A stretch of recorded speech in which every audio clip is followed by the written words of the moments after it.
So please, Kristen, feel free Thank you to so take over much. the stage. I really appreciate that introduction, Aistė. So my name is Kristen Willard, as she said. I live in Washington, D.C. in the United States, and that will be important. I point that out because that will be important when I talk about my care moving forward. I work for an organization called GAAPP. It's the Global Allergy and Airways Patient Platform at GAAPP.org. And chronic urticaria is one of the conditions that sits under our umbrella. So I feel very lucky to have found a home where people understand urticaria and I can speak to this. So let me get started.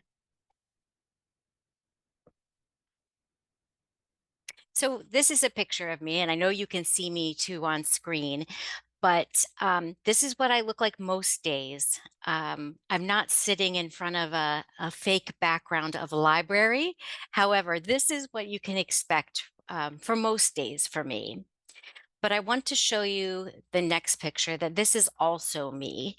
So off and on for many, many years, I think now I can actually say it's been 30 years, which is hard to believe. I have been plagued by hives and what I would say is mild angioedema. It impacts my life in a very considerable way, a very significant way. And I'll tell you more about that as we move forward through this talk. Um, but what I'd like to do is sort of talk through my journey to diagnosis and to feeling better. And just something to say, I know there are many people who experience this too, who are on this call. It's actually difficult to look at these photos for me. When I see these, when I pulled them up to put them in this presentation, it brings tears to my eyes because of remembering how miserable these bouts of urticaria were. So I'm just going to use this as a hold slide for my journey. When you see the road below in that image, it is not windy enough for what my journey looked like. And I'm sure for many people with urticaria, there are twists and turns as you move forward. If I were to draw this myself, it would look more like a winding river to finally get to your diagnosis and to relief. So let me tell you a bit about that. And what I'll do is tell this in the way that it's sort of fleshed out over these 30 years. My journey sort of takes place in chapters that seem to correspond to decades of my life. So I'm now 50 years old. When I was in my 20s, I had my first episode of urticaria, and that was most definitely an acute episode. So what happened was I used a very strong laundry detergent, and I got hives in the shape of my undergarments, the exact shape from using that laundry detergent. So those were terrible. I didn't know what they were, but I will say that at that point, I spoke with a nurse who handled it quite quickly. I went into an urgent care. I was given over the counter antihistamines and, of course, steroids. That's very popular. Um, it lasted a week. I moved on with my life, and I have never once used that detergent again, even though it's extremely popular and you see it everywhere in the United States. I consider it a nemesis. In my 30s, I thought maybe that was it. I had just in my 20s had that one episode. I would not experience this again, but that was not the case. So I then in my 30s had bouts of urticaria. They were extremely limiting. I feel that the itch is what I would call excruciating. So they look sometimes like they might just be swollen mosquito bites, but they, as a patient, are impact every facet of your life. And again, I'll talk more about that in a little bit. They would migrate all over my body. They would come and go without any pattern. And exactly what Özge said before about taking pictures, without fail, when I would get to the office of my physician, they would be gone for the 10 minutes that I would see them. So what I did was start to document through pictures to show the extent and where on my body was being affected. I also, as I said, experienced angioedema. What that felt like for me was that my skin was too small to contain my body. It felt like I was stuffed into my skin. Again, what I would do is seek out urgent care. I did not go to the emergency room. I did not experience any anaphylaxis, but I went to urgent care facilities. My doctors again controlled these with steroids and antihistamines. And then within a couple weeks, every time I would be able to go back to uh, my normal activities. So I also had at that time dermographism. I would notice that, and that was probably the one thing I can say truly that was fun about having hives was the ability to write on your skin to see that you could actually create that reaction in your skin. And I had that consistently in my 30s and 40s. So at that time, my allergist did extensive testing. I was seeing an allergist primarily. They wanted to identify triggers if they could. I remember halting my antihistamines before testing and how miserable that was. It was almost as if I could not make it the 2 days to get into the office. Uh, the wait really was quite difficult for me. So I was very hopeful going into that allergy testing. I thought they're going to figure something out. I will be able to avoid it and I will go on with my life. And as you might imagine, nothing registered on any of those tests. My skin reacted in minor ways to some of those stimuli, but nothing that it would explain these hives that kept returning.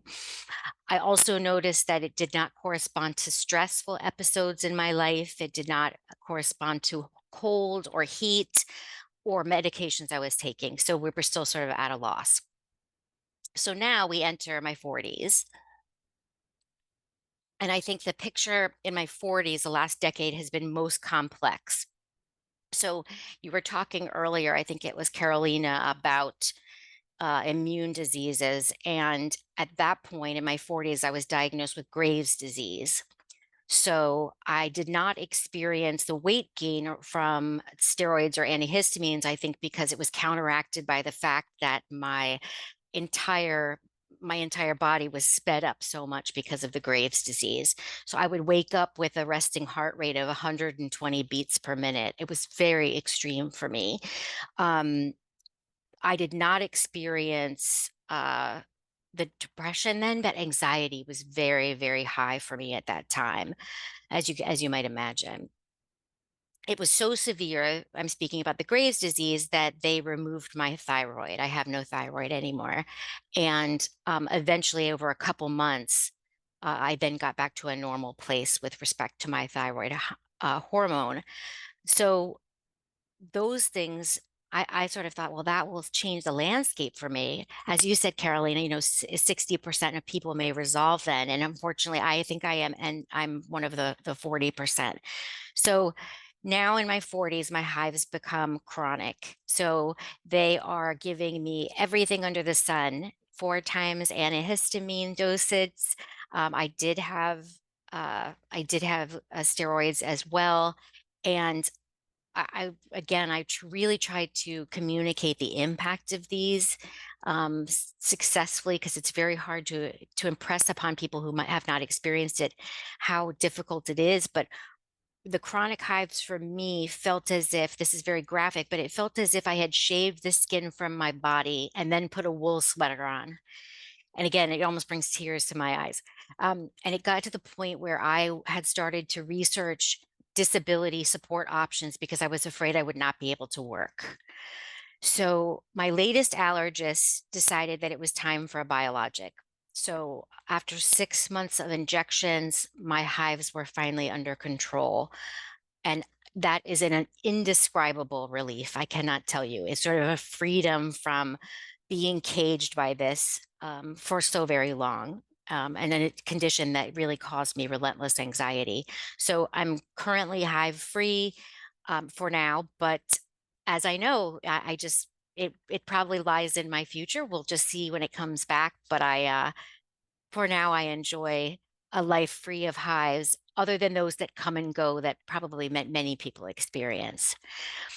So I do want to tell you a little bit about the impact on my life. And for people here on the call who experience this too, I think it's important for us to convey this to the people who care about us and to impress upon our healthcare teams really all that it impacts. And these are just a few of the things that it impacts for me. It got to a point where I was unable to just sit on the couch. I could not have any clothes on me because of the fact that it was so miserable to have things touching my skin. Bathing was oppressive for me because of the warm water on them would sometimes feel good, or cold water would, but always after a shower it would just be inflamed because of that process. And I think for me, it was really it impacted working the most. I couldn't drive. This was before we were working on Zoom, right? This is before the pandemic and everyone was comfortable working on Zoom the way we are now. So I would force myself to go to work, but I couldn't sit still. It was impossible. My hands were, I described them as my fingers being like sausages. I couldn't type properly, etc. So I don't want to belabor the point of this experience, but I think this speaks to what we're talking about, the importance of accurate diagnosis. It's important to get to this point so you can avoid as much of this impact as possible, right? So that we don't have to live like this. So just a few things that I really wanted to stress here. You know, when you speak up about your symptoms to it could be your GP, it could be another type of physician. I could have spoken to my dermatologist about this. I even could have spoken to my endocrinologist, who would have helped me to know which kind of physician to go to.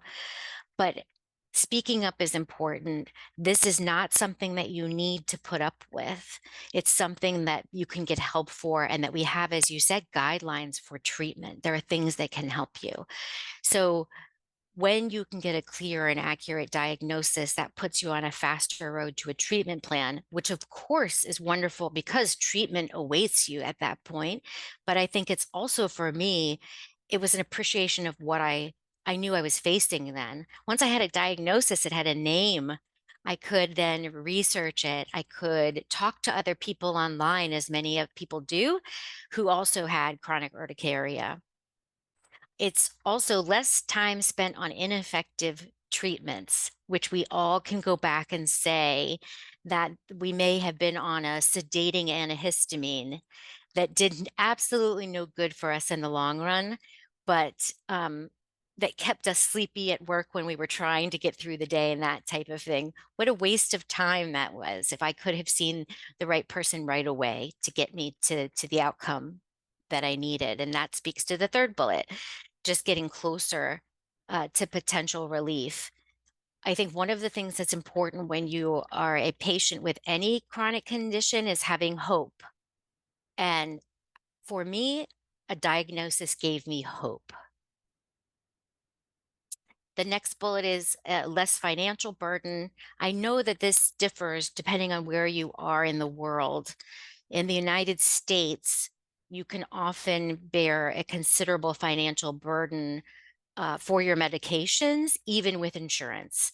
And so trying this medication and that medication and lots of over-the-counter medications that really weren't going to target your symptoms at all can add up over time considerably.